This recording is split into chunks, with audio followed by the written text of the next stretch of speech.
Welcome to Frontlines of Social Good, the weekly news and views program from the Philanthropy Mastermind series. I'm Jay Frost.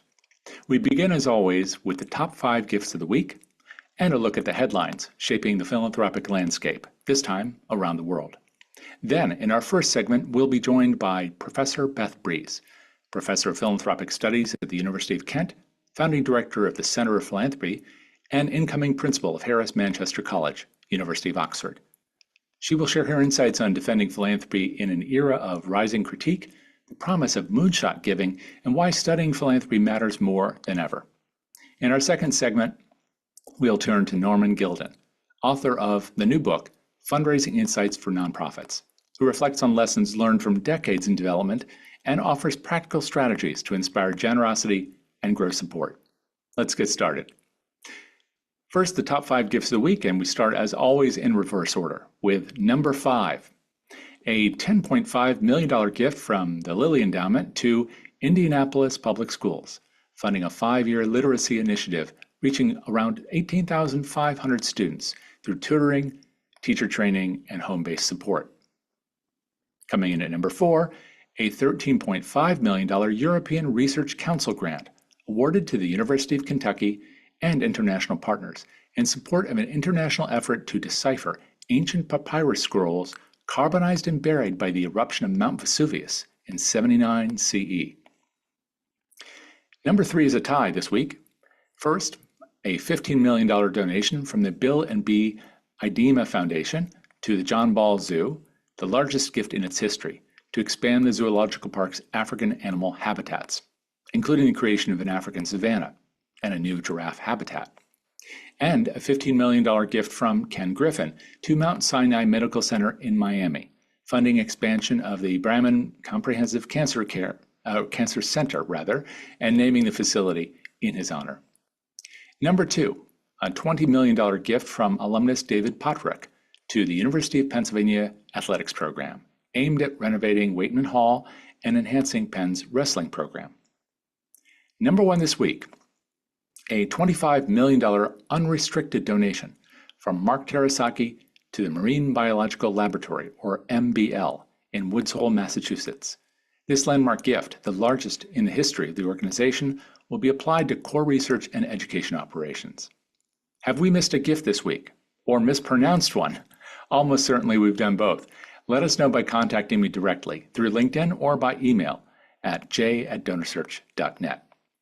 Now, here are some of the top stories in the impact sector this week. First, according to DAF Giving 360, donor-advised funds, or DAFs, set a new record in fiscal 2025, dispersing $8.9 billion in 1.4 million grants to over 155,000 charities, a 19% increase from the prior year. Average grant levels equated to nearly $24 million per day, and 78%, notably, stayed within the donor's own states.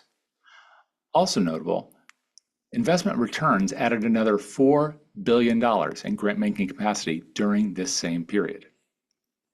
Next, a new survey conducted by Candid shows that donors contribute around 62% more to organizations that openly disclose how they use their funds, highlighting that transparency and visibility translate directly to financial support.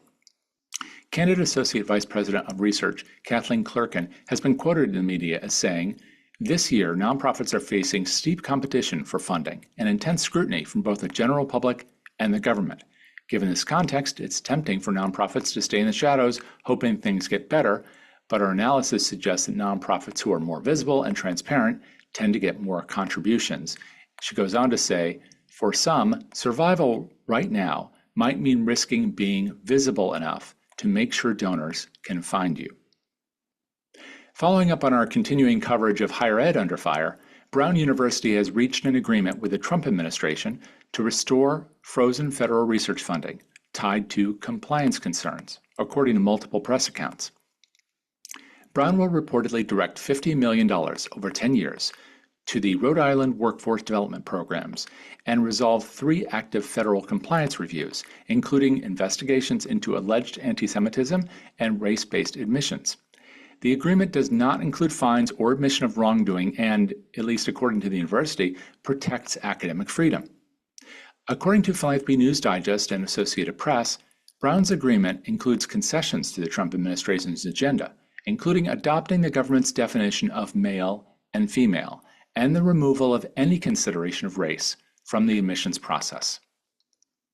Finally, in a fun annual note, the nonprofit Times unveiled its 2025 Power and Influence Top 50 list, honoring individuals who have shaped the sector through advocacy, innovation, and coalition building.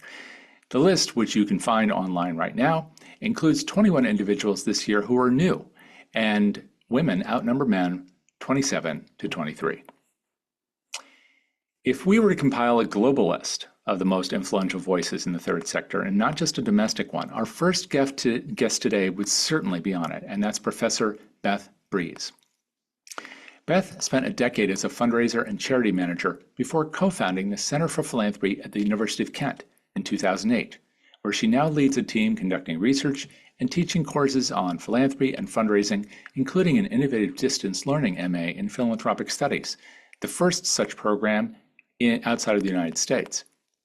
She researched and wrote the annual £1 Million Donor Report from 2008 to 2017, co-authored Richer Lives, Why Rich People Give in 2013, The Logic of Charity, Great Expectations in Hard Times 2015, a great title for Dickens fans as well, and co-edited The Philanthropy Reader in 2016. Her most recent books, or more recent books I should say, include The New Fundraisers in 2017 and, notable for our conversation today, In Defense of Philanthropy in 2021. The latter 2 books each were recipients of the AFP Skystone Research Partners Book Prize. And her latest work, Advising Donors, Principles and Practice, was published in February of 2023. We're speaking with Beth now on the eve of her transition to become the principal of Harris Manchester College at the University of Oxford. Here is that conversation. Thank you very much for being willing to talk today. It's a pleasure to meet you. I'm familiar with your work, but many people are not. Perhaps I can begin by just asking you, if you don't mind, to share a little bit about your background and where you are today, as well as where you're about to be. Sure, thanks very much, and I'm delighted to be here. So my name's Beth Breeze, and I began my career working as a fundraiser about 10 years and absolutely loved it, loved bringing in money. I come from a relatively poor background, so being able to raise £1 million is the closest I'm ever going to get to being a philanthropist who can give £1 million. And actually one of my arguments is that fundraisers and philanthropists share a huge amount in common, passion for the cause, willingness to serve and to, be resilient. Some have money, some don't, but that's really the main difference between the fundraisers and philanthropists. So I worked for about 10 years doing that. But during that time, I just got more and more curious about, why X gave and why Y didn't, and why that appeal worked and why that one didn't. And I also wondered why there was so little training and research and resources available to me as somebody who'd left university and gone into a career in the non-profit sector, whereas all my friends who'd gone into careers in the business sector or the government and politics sector had lots of things they could do, MBAs and books they could read and research. And those of us in the non-profit sector were, in truth, kind of making it up as we went along. And this is the 1990s, so things are a bit different now. But my shift from doing fundraising to studying fundraising and philanthropy was really to satisfy my own curiosity about those questions, but also to try and produce some of the research and books and training and education courses that I wish had been available to me when I was first working in the non-profit sector. And now I know you're at Kent, as we can see right there on the screen behind you. And you're also in the process of transition, is that right?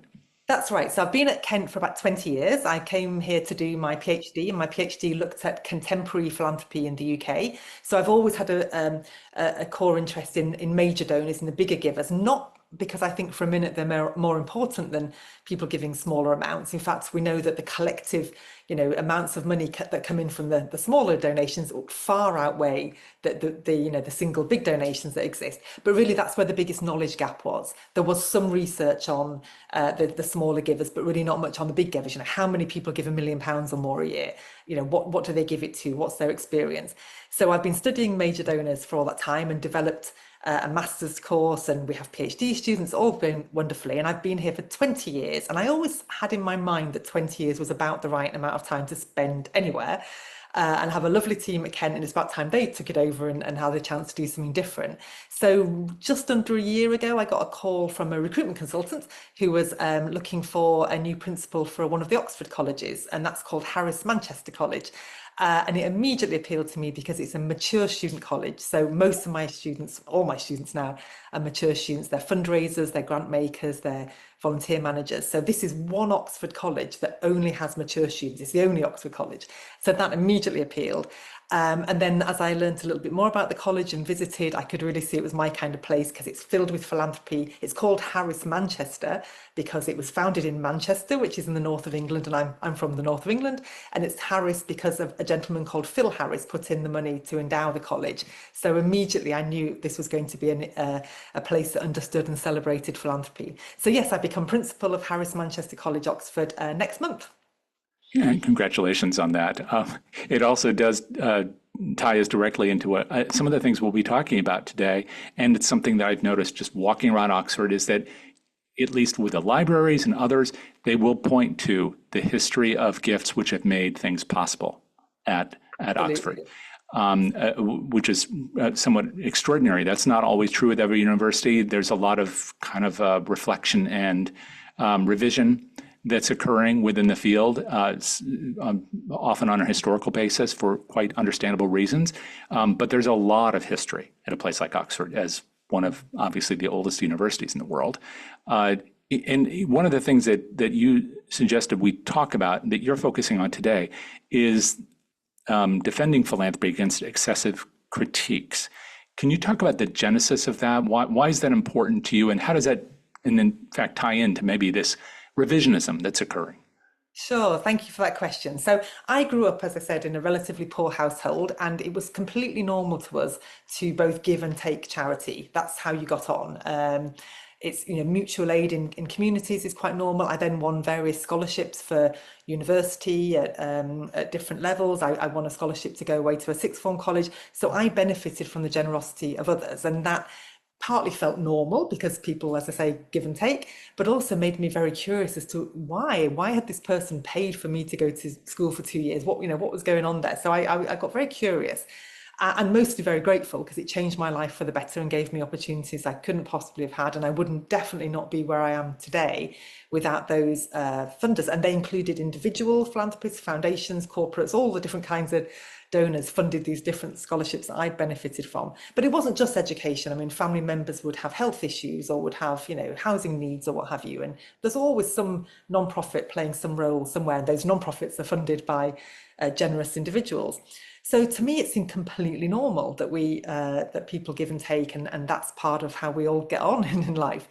And then over the last 10, 20 years, and I'm sure people watching this cast will recognize this, there's been a growing vocal criticism of, well, who are these donors? What do they want? What are they getting out of it? What harm are they causing? What's in it for them? What do they really mean? What are they, what's their sort of hidden intention? And I thought, these are fair questions, no problem with that. It's good to interrogate and to make sure we understand what's going on. But it never seemed a very balanced discussion. It never seemed, well, on the one hand, they're getting their name on something. That's, perhaps there's a bit of ego there, perhaps a bit of power. But on the other hand, they're saving lives or improving communities. So let's talk about the trade-off. It was never that kind of balanced conversation. It was just, they're getting their name on it, or they're, it's tax advantaged, or it's what they choose to give to rather than what we've democratically chosen to give to, and therefore it's wrong. Without taking in the other side of the equation was, well, to what end? What was achieved by that donation or that support? So and this seemed, to be happening more and more. And there was various books came out in the last 10 or 15 years, and these people were, getting quite a warm reception, especially within the philanthropy sector. So we kept inviting these critics to come and address fundraising conferences or philanthropy conferences, and they would basically tell you how, terrible philanthropy was, how it was all self-interest, it was all, at best a kind of a ruse of, concealed hidden interests for whitewashing a reputation or gaining some kind of exclusive networks or power of some kind or other. And at worst, it was doing more harm than good. It was preventing systemic change and what have you. And we'd all listen politely to these critics, and we'd all kind of clap, and then we'd all retire to the bar and say, well, that's not really what it's like, is it? I mean, what about the lives saved? What about the community strengthens? What about all the good things that have happened? And I felt that nobody was pushing back. And I Why? probably Why waited for is somebody else that? to push back. Well, I think we're all very polite in the philanthropy sector, and I think also we're all quite idealistic. So at some level, we agree, things are not good enough. Philanthropy clearly could be done better. Of course, it could. It's done by humans, so it's never going to be perfect. And like any human activity, that you can do it well or badly, both in your intention and in your action and in your outcome. So it's not that I disagree that philanthropy can't be done better, but there was that sort of holding back of not responding to these critiques and almost welcoming them in and cheering them on. And I'm talked to quite a lot of them, and I think they honestly thought they were saying something new that no one had ever thought before. Gosh, the donors get something out of it. And I would try point to the histories of philanthropy and say, well, this is fairly well known that, for centuries people saw it as a pathway to paradise. You'd be buying kind of a sort of an afterlife, and that was a pretty big donor benefit. Then with secularization, you had maybe more celebration during your lifetime. Maybe these are all fairly well known, but as I say, the trade-off, it gives you the bigger picture. But there seemed to be a real sense that they thought they were saying something novel, and no one was telling them that they weren't. And also, maybe more crucially, from the fundraising angle, nobody was pointing out the dangers of this over criticism, this over critique, without a balance. Because if we keep portraying philanthropy as problematic, they're probably, doing it for their own reasons. Why would somebody who's just come into money, maybe they've sold a business, maybe they've won the lottery, maybe they've, inherited, who knows, you've come into money. We need philanthropy to be one of the things they're thinking about doing. There's so many problems in the world, so much good work that needs funding. If we chip away at the reputation of philanthropy and think, well, only bad people, only dodgy people do philanthropy because they've got a bad reputation they need to restore, or they're power hungry, or they're anti-democracy, or whatever it might be, the danger is, and this is my main motivation, the danger is that in the future, people will think, well, I'm not going to do philanthropy because I'm not that kind of person. And that might sound extreme, but I've absolutely met richer people who said to me, I was worried about that. I got the inheritance. I said I was going to set up a foundation, and my family said, why would you want to do that? We're not those kind of people. We're not, bad people. And so the people have told me that the arguments I've put out there, which mostly are about saying, look, here are some positive things philanthropy's done, whether it's medical research, whether it's civil rights being achieved, whether it's just making life better for people, whether it's supporting excellence in the arts, education. There's lots of good things done by philanthropy, all voluntary. Nobody has to give. By setting out, as I say, providing that balance, it's given people the courage to say, yeah, I do want to do this. I want to bring meaning into my life and use my money well. And for me, that's been a wonderful outcome of doing this piece of work. In the last few years, we've seen a lot of change. I mean, from right before the pandemic through it, and then kind of out the other end. Are you seeing some of the same dynamics in terms of this criticism today that we might have experienced, at least in the US, in, let's say, 2021, 2022, when there was a heightened discussion about issues that have been present for a long time, but we were associating them with philanthropy maybe in more vocal ways? Yeah, I'm afraid to say I think the vocal criticism is still very much there. I don't for a minute suggest that I've managed to turn the tables. I just think that whereas before we had a very large amount of criticism going on with no response, at least now there is some defence of philanthropy out there. So, but I'm very keen for others to join and add their responses. We need multiple defences. I'm offering a defence of philanthropy, and we need to balance the. I've got a whole bookshelf full of critiques. Which talk about the tyranny of generosity, or how philanthropy undermines democracy, or why it's just all a power trip. So no, I don't for a minute say we've turned the tables. So no, I think that I'm sorry not to offer a more positive answer to your question, but I think the possibility of a defense, the possibility of saying, do you know what, generosity has its place, is completely normal and human, and does make life better for some people. If we can start to open that conversation, hopefully others can feel empowered to join in and say, well, actually, yeah, my life was improved by philanthropy. My loved one had this illness and we got this help or this support. And we need more stories. I think if I was to make one call for how everyone can sort of get involved in promoting and defending philanthropy. It would be simply share the stories, share how your family or your loved ones or you yourself benefited in some way from the generosity of others, or how you helped someone else. That's okay to talk about too. And when we do that, we realize it's normal. But until we do that, we just think there's only, a handful of people doing it, usually kind of older white men in America who are, billionaires, and philanthropy is just this weird thing done by a very small number of people who've, and it's wrapped up in all kinds of broader issues about wealth and capitalism. That's not what philanthropy is. Philanthropy is all of us helping others voluntarily in small and big ways with money and in other means. And if we can just talk about philanthropy more normally, in the same way that we talk about going to the shops or paying tax, giving money is just one of the three things you can do with money, giving it away. So I really love to normalize conversations about philanthropy.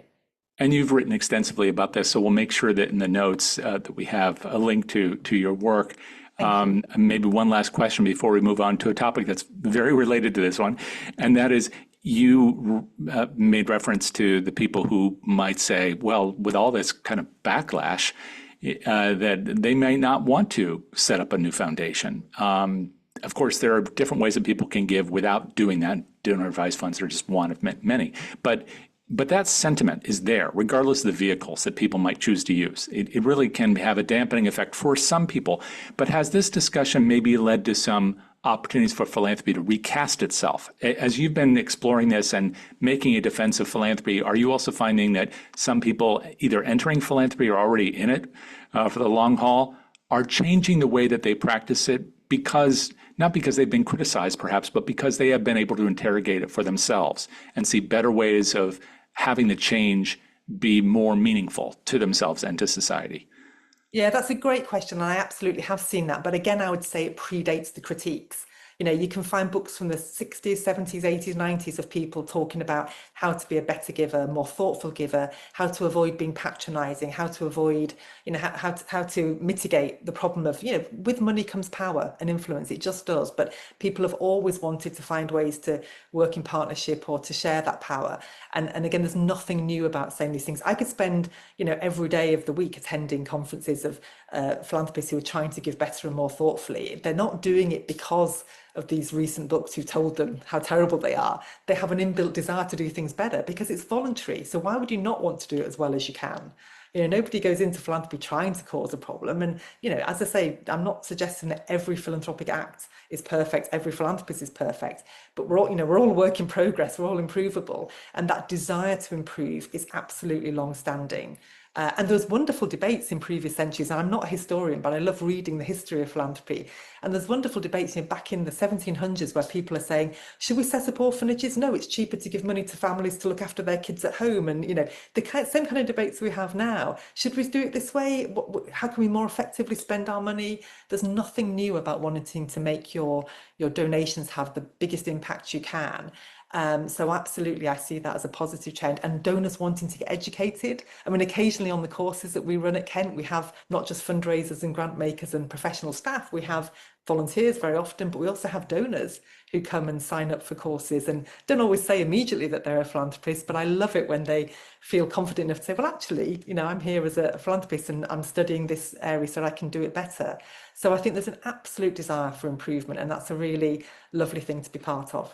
Wow, that would be a great classroom to be a part of, to be able to be in that conversation since it's so rare.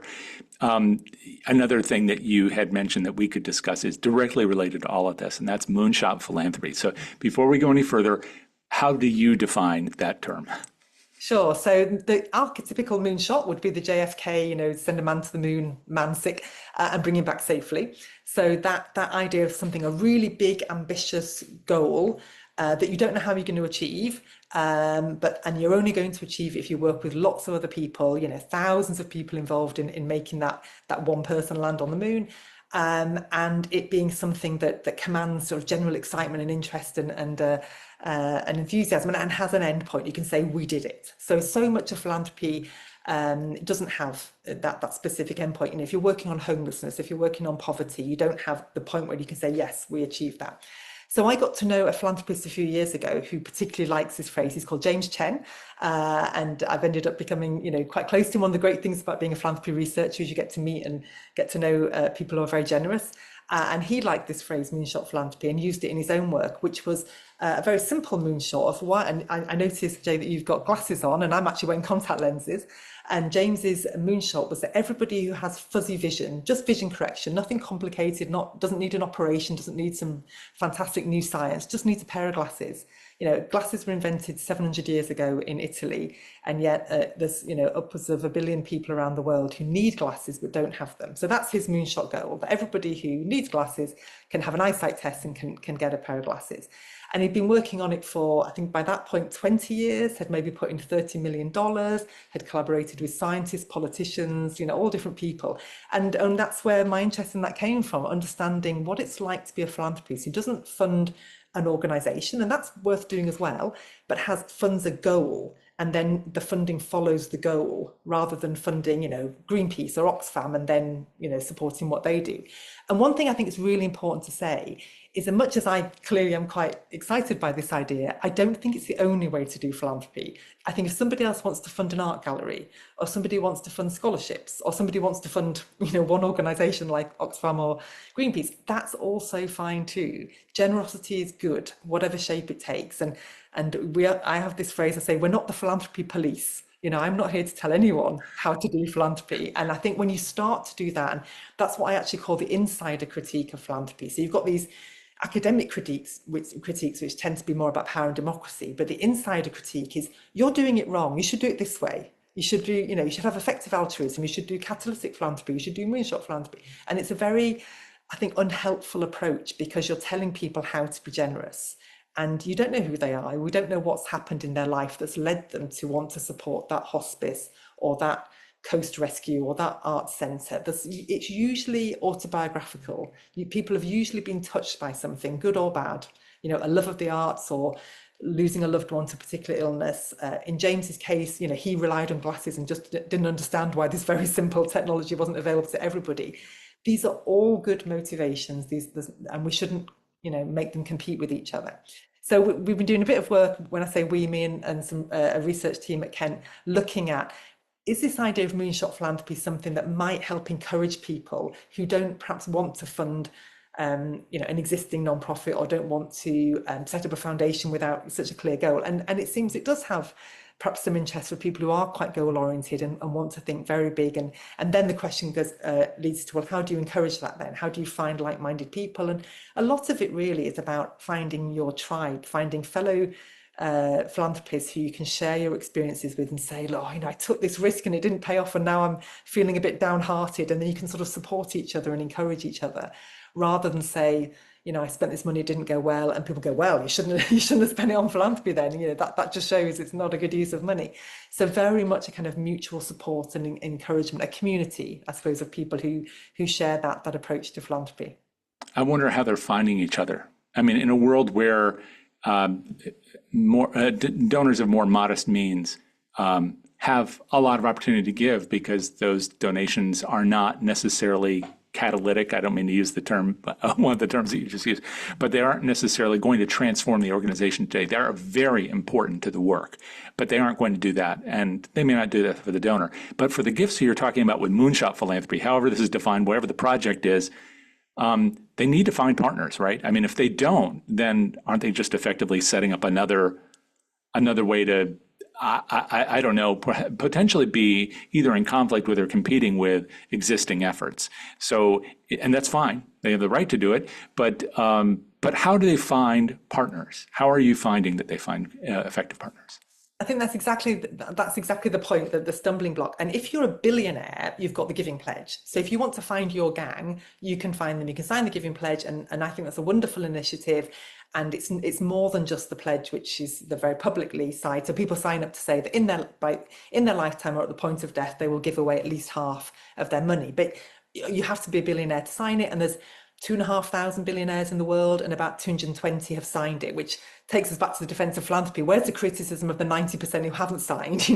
We pile in on the 10% who have and say, well, you don't seem to have given away very much yet, or not given it away very well. So if you're giving at that level, there's a huge amount of support for you. I think what's interesting about the moonshot philanthropy milieu is perhaps it's people in the millions, not the billions. Now, you can still do a lot of good with millions, but weirdly, it sounds counterintuitive to those of us who don't have millions. You can't actually do that much. You can't, there's not many social problems, some intractable issues that you can solve, even if you have many millions. I mean, let's be honest, even if you have billions, Bill Gates has to work with the World Health Organization, with other donors. So one of the defenses of philanthropy is that they do not have the power we imagine they have. No one philanthropist can take over any public service for any amount of time, and nor do they want to, by the way. What they want to do is a time-limited intervention to make the world a better place, and then that idea be taken on by government or markets and what have you. They're not interested in plutocracy. I've never met a donor who wants to basically be a civil servant and run things. That's not exciting. But there is a space there for the billionaires. But I think the moonshot philanthropy idea, and this is still a work in progress, is possibly more aimed at those who've got millions and who have something specific they want to change in the world, and want to think through how best to do that. And one of the key answers of how best to do that is collaboration, as you were alluding to. You need to find other donors who share your interest. You also need to find practitioners, because that's the other secret of philanthropy. Money doesn't do anything by itself. You need people to put the money to work. Money is a car without petrol in it. You need people to help make these things happen. So the best philanthropists, and this is me offering my opinion, as having said I wouldn't judge, but the best philanthropists are those who see themselves as partners. They're not the all-powerful funder. They say, look, I've got the cash and I really care about diabetes. You're a diabetes research organization or care or support. You've got the expertise and the reach to the communities. Let's work together. And that's to my mind, the best situation, where you've got people with the resources and people with the expertise working together.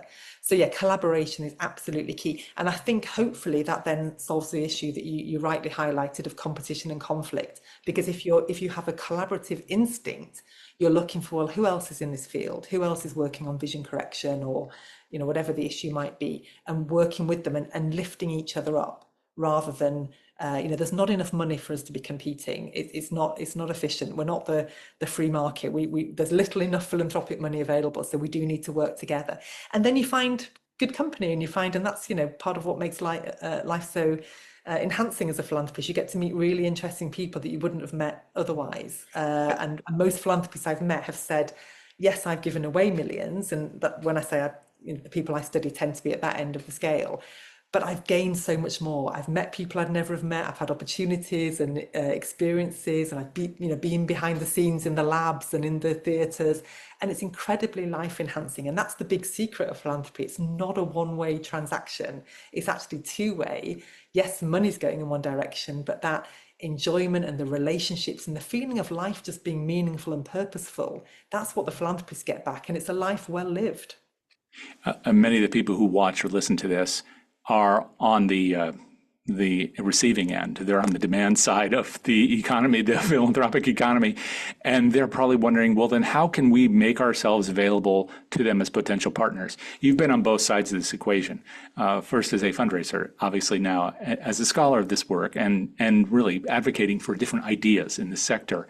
Do you see some threads where you can say, these are the places you need to be, in the same way that if you were a billionaire and you were part of the Giving Pledge, you would naturally be in that universe of people interested in these issues. If you go to the Clinton Global Initiative as a donor, you'd be talking to people about potential partnerships. But if you're at a not-for-profit institution and you have a great idea, how do you make sure that you're in that discussion, like in your classroom, between the donor and the practitioner and maybe an academician who can see the through line between these things?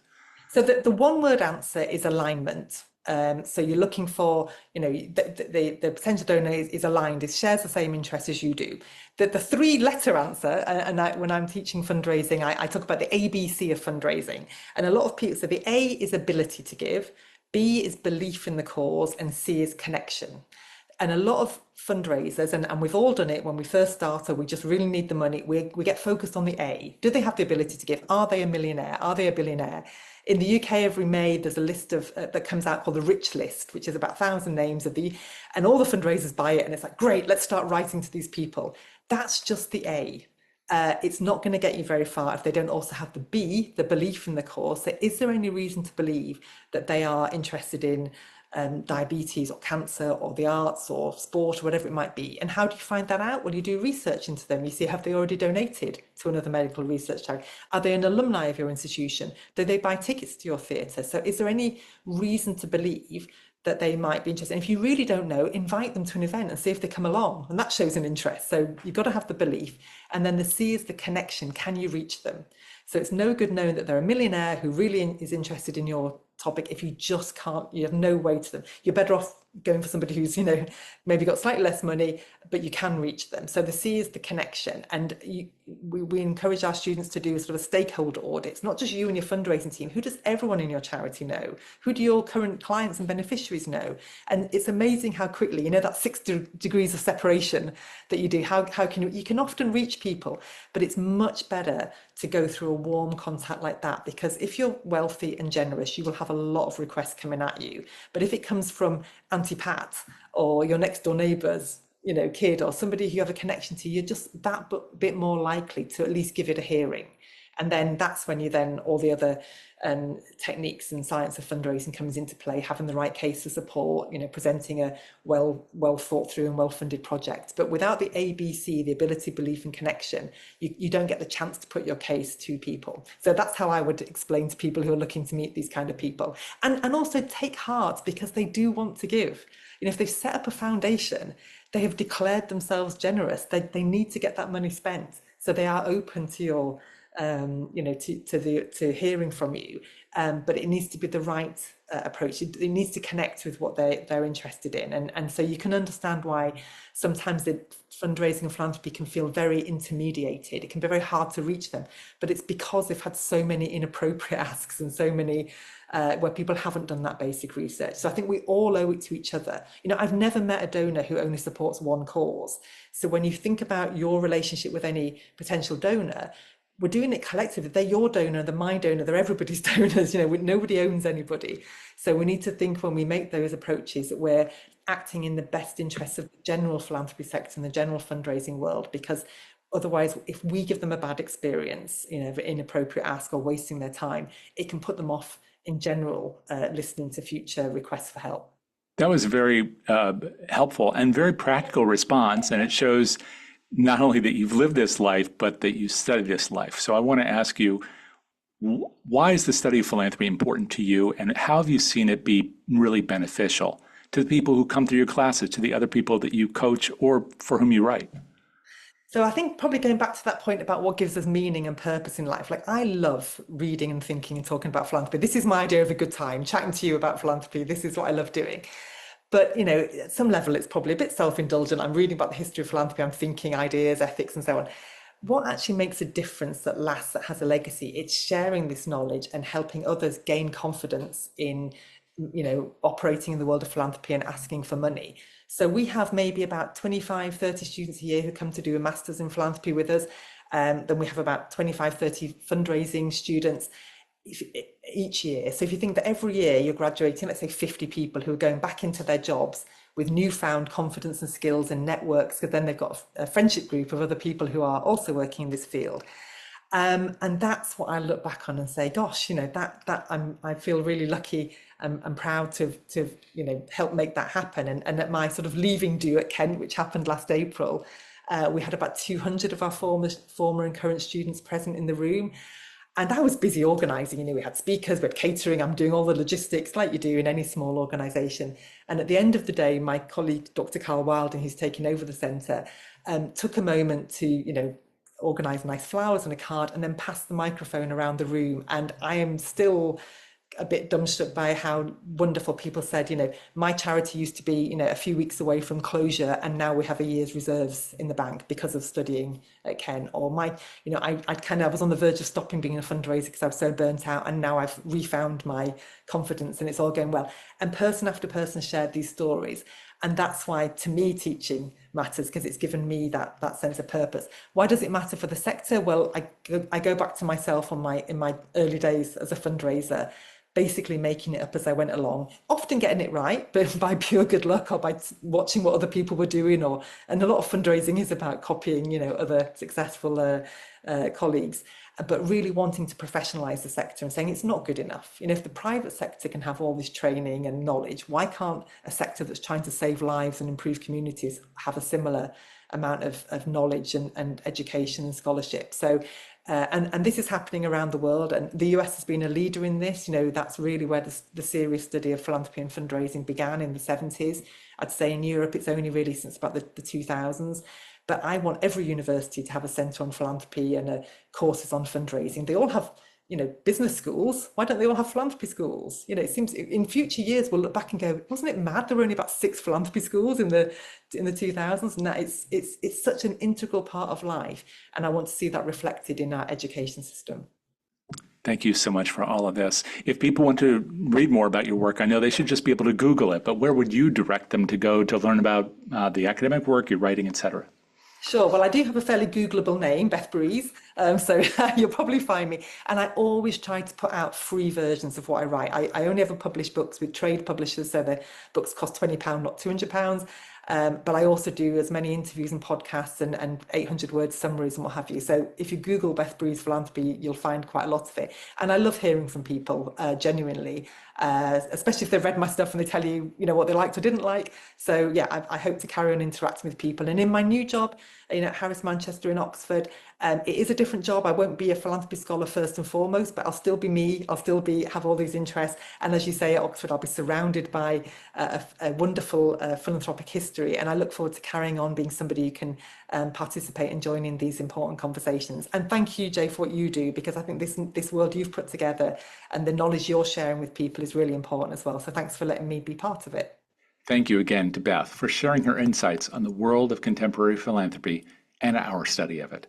Speaking of insights, we now turn to the author of a new book that compiles and shares what the authors learned in fundraising over the past 4+ decades. The author, Norman Gildin, and his book, Fundraising Insights for Nonprofits. Today in our Author's Corner, I speak with Norman about his book, what led him to write it, and what he hopes you'll gain from it. Here is that conversation. Norman, thank you very much for taking time to talk with us today, and congratulations on the book, which I understand is just about to be released. So first of all, is that correct? Correct. So it actually can be found on major book sites right now, but it's not yet going to be released until September 1. But people can pre-order, and I'll give everyone here an opportunity to get a discount. We'll talk about it later in the conversation. Great, thank you so much. And now, first of all, we'll start with the title, which is Fundraising Insights for Nonprofits. Tell us a little bit about why this book, why now? So I spent upwards of 45 years raising over $100 million for nonprofit organizations.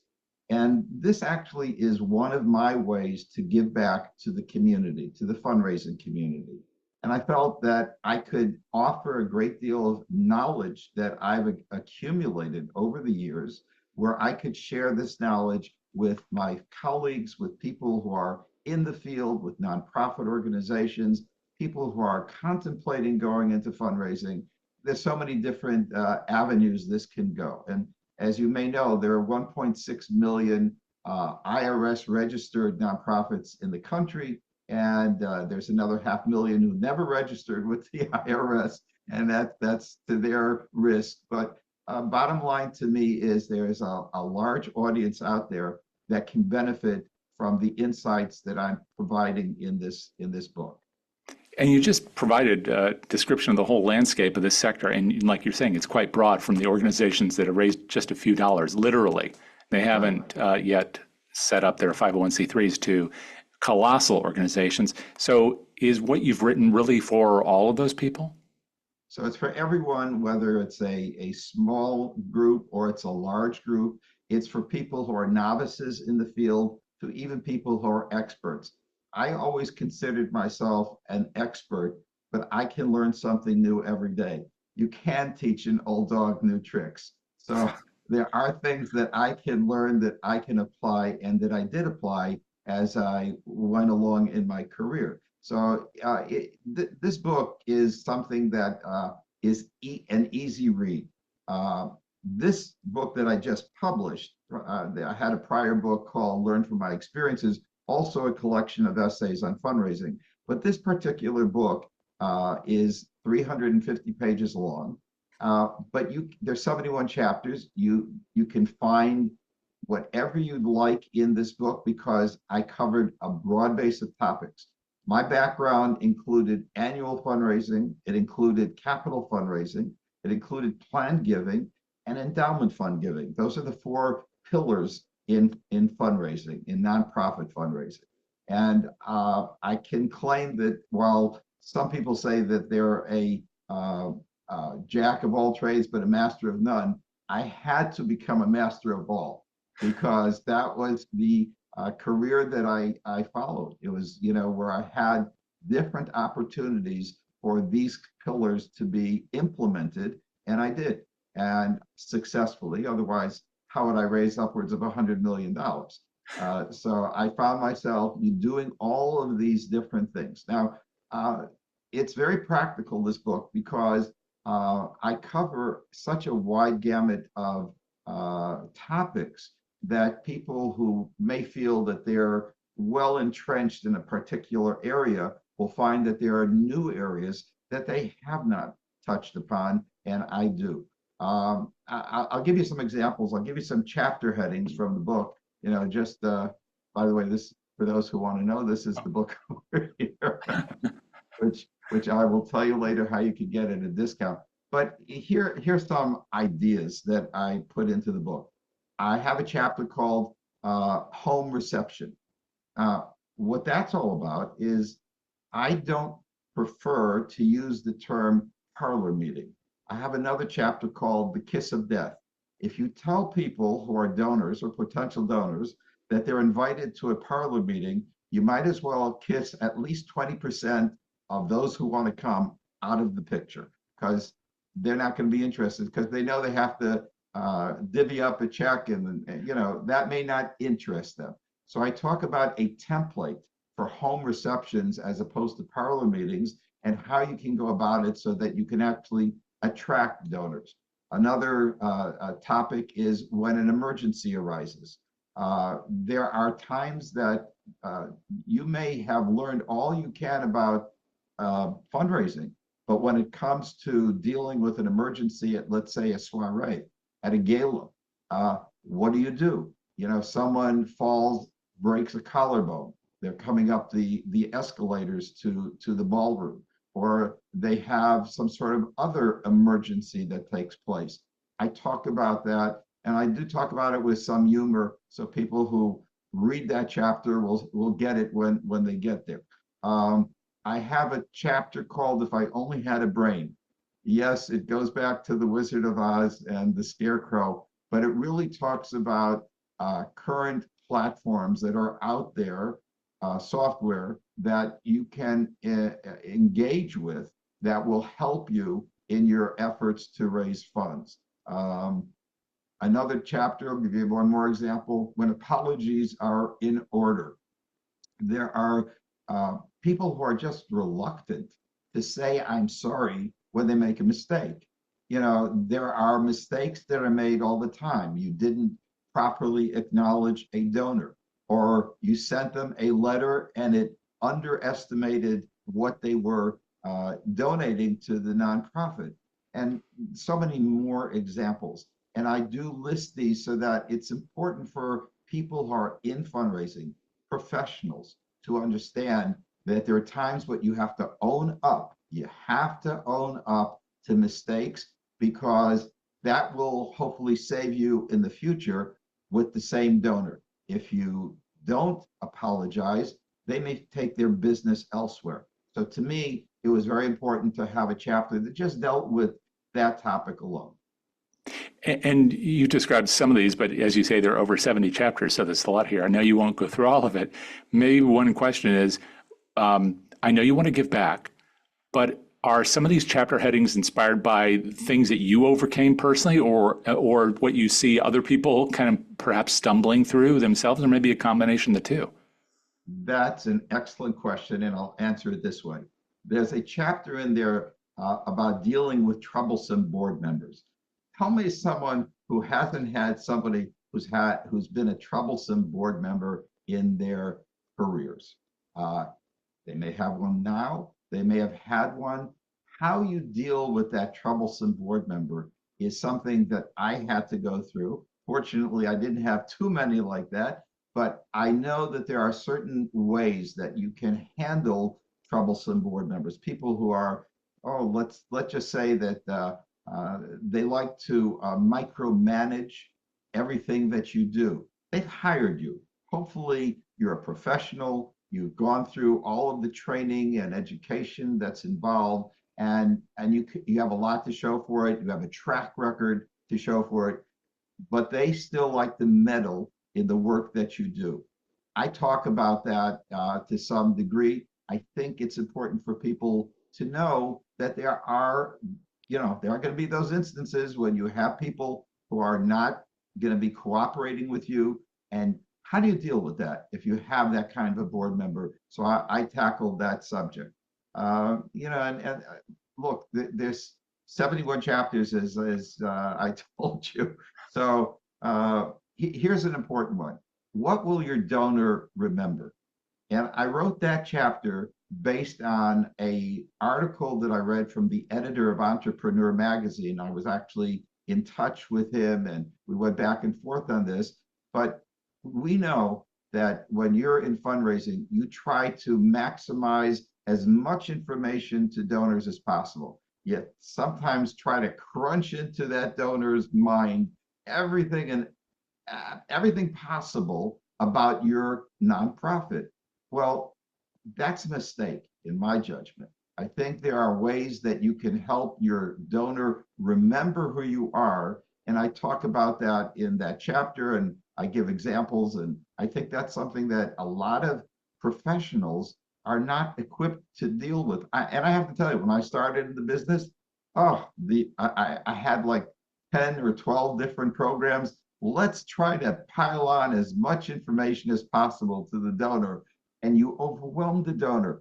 That's not what it's all about. You want to find something that will make your donor remember you, and I tackle that in that particular chapter.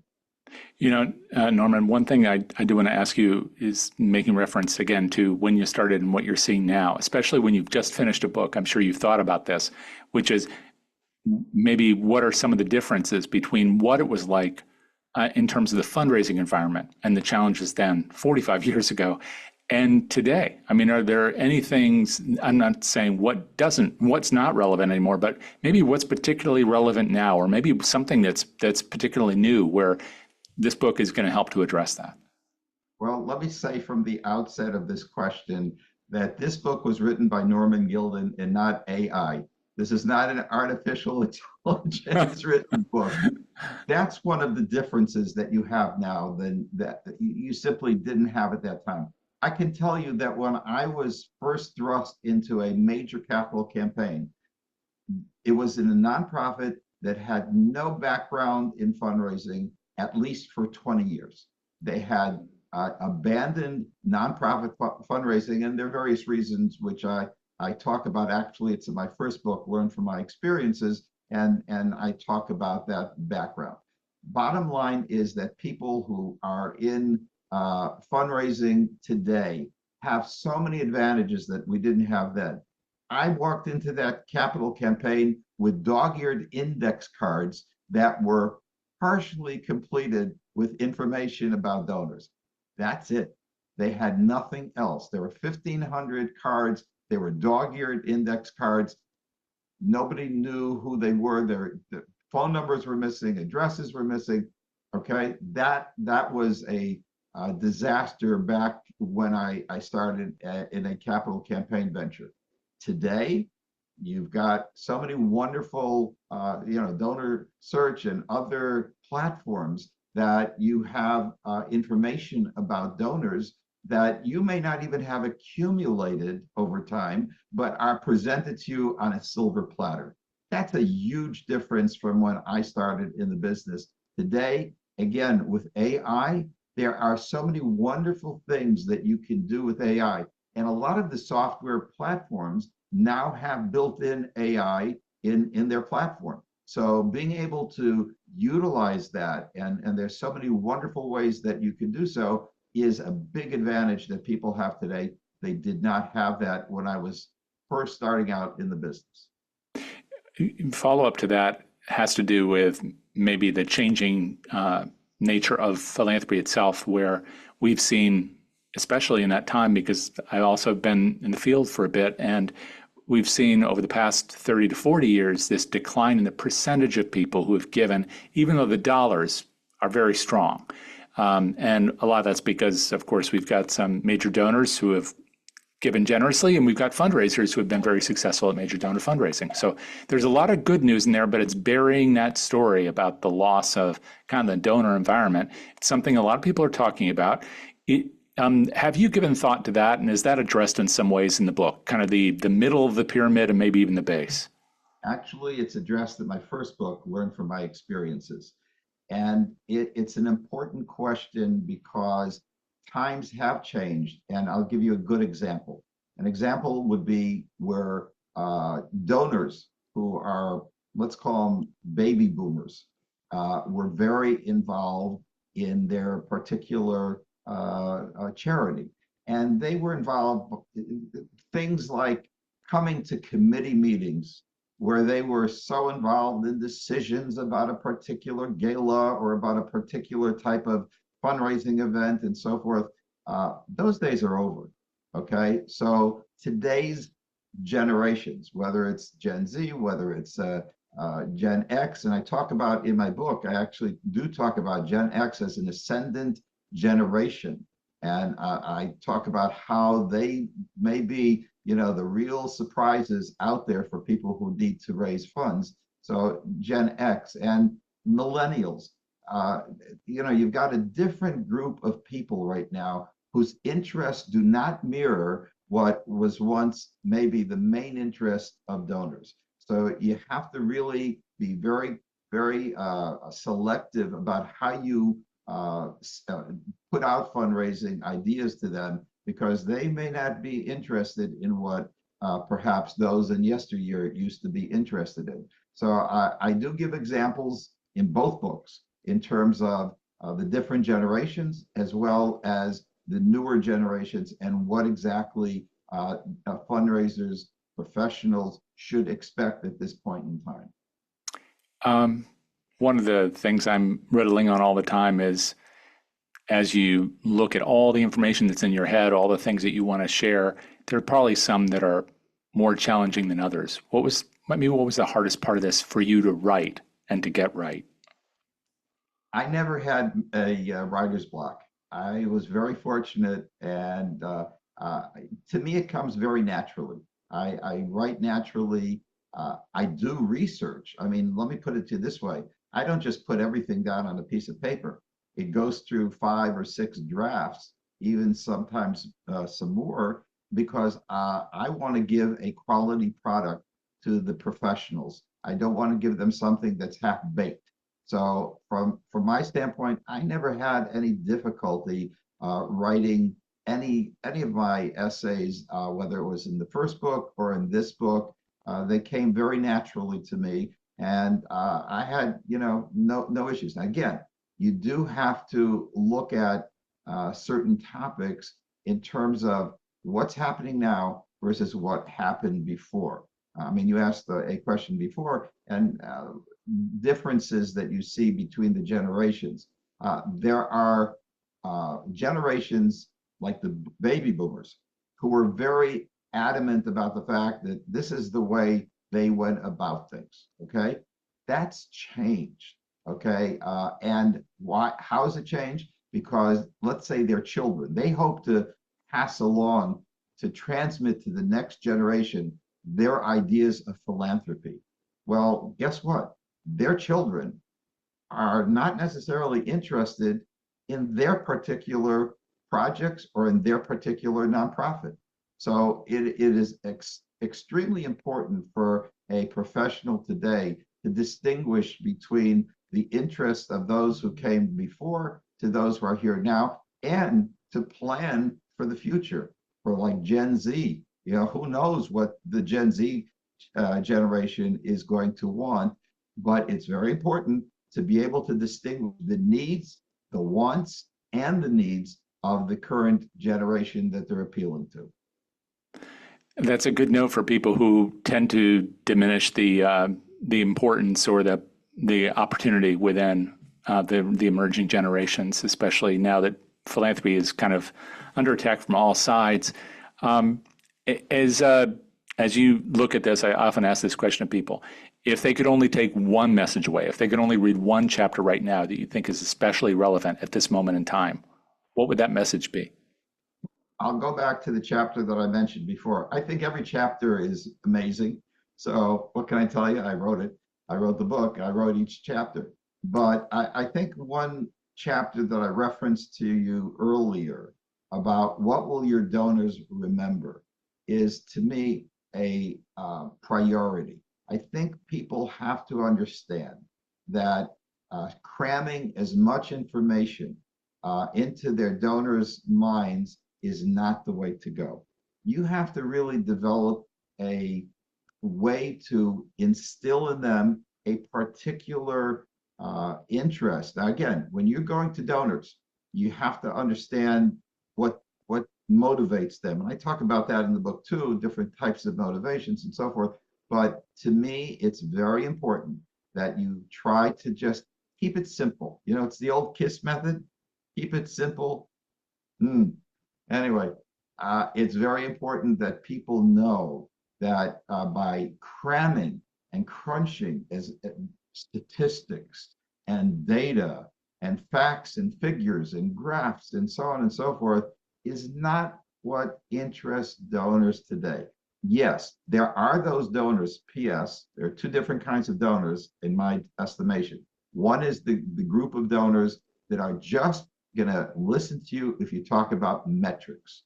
They want to know the numbers. Give me the bottom line. Give me your budget. Give me what it is that you need in terms of dollars and cents.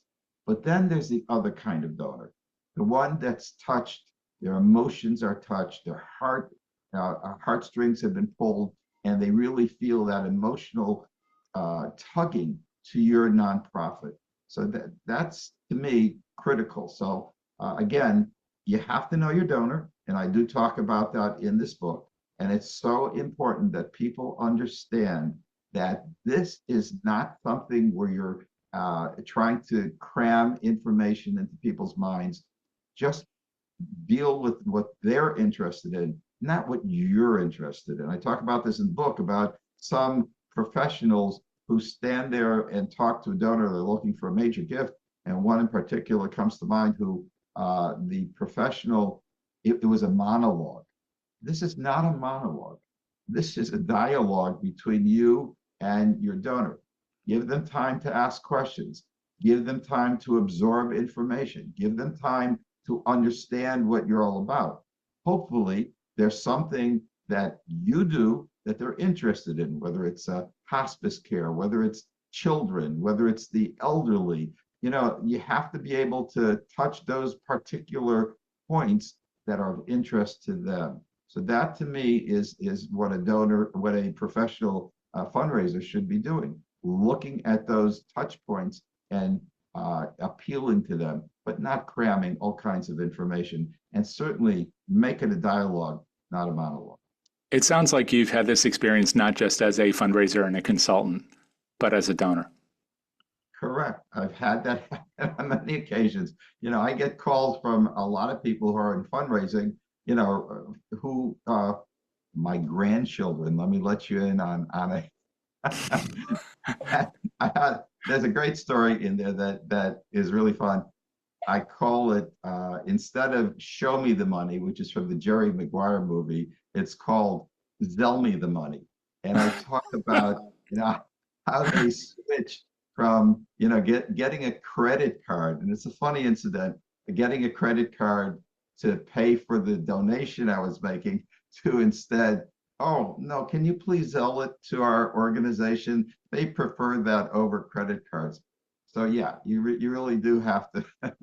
Yeah, I do respond to things that have happened to me and that I know others are probably going through or have gone through. So Norman, you mentioned that the book is coming out September 1st, so it may not be immediately easy to find it. How's the best way to find it? And you mentioned that people who are listening or watching today might be able to actually take advantage of a discount as well. How can they learn about the book? So if they go to the major popular book sites, they can pre-order the book and it will be shipped to them. But I would suggest, and I'm looking here because it's a little bit of a long link, but it's called, the publisher is BookBaby. So BookBaby. if you go to BookBaby, they're out of Pennsauken, New Jersey. I did my first book with them as well. They have a bookstore. And if you go to that bookstore and you put in the code, and it's just for your audience, no one else, nonprofits, NONPROFITS, nonprofits, you will get a $5.99 discount, which basically eliminates any shipping cost for the book. And I'm not offering that to anyone else other than to your audience. I think it's something that they will appreciate. You know, you pay for a book, don't bother me with the shipping and handling. You know, we'll take care of that. So if you go to the BookBaby bookstore, I'll tell you the link, store.bookbaby.com/book/fundraising-for-nonprofits, which I give up. I would probably at this point in time have put down my pen and pencil. So you're better off just going to the BookBaby website and go to the bookstore and just put into the coupon code the word nonprofits. You'll get a $5.99 discount on the book. Thank you for that, Norman. It is being released at this point in time on September 1, and it's new book, so you'll love it. And here it is again for those who hadn't seen it before. It's great. And by the way, this is the other book. Oh, and I'm trying to plug in the same code. I don't know if I did it successfully this morning, but I will give the same $5.99 discount if they purchase the first book as well, whichever book. But I know this will be of great benefit to the fundraising community. Thank you so much, Norman, for all this. Really do appreciate it. Congratulations on the new book. Thank you so much. Our thanks again to Norman for sharing about his new work. Coming up next in the Philanthropy Mastermind series, on the PM podcast, you can hear the powerful personal story of Art Taylor, formerly the longtime leader of the BBB Wise Giving Alliance and now the president of AFP. And this Friday, we'll be dropping a special tag team interview with Ted Grossnickel and Lee Ernst. You won't want to miss it. Listen wherever you like to listen. Next Tuesday on this show, we will be speaking with Sir Stephen Bubb, Executive Director of the Gurdell Institute of Charity at New College, Oxford, and Anna Korzeniewska, founder of the Social Impact Alliance for Central and Eastern Europe. To register for any of our upcoming live sessions, visit the website of our sponsor, DonorSearch, the global leader in responsible AI and donor research solutions for the nonprofit world at DonorSearch.net. Thanks for spending time with us today. We'll look forward to seeing you again next time on Frontlines of Social Good.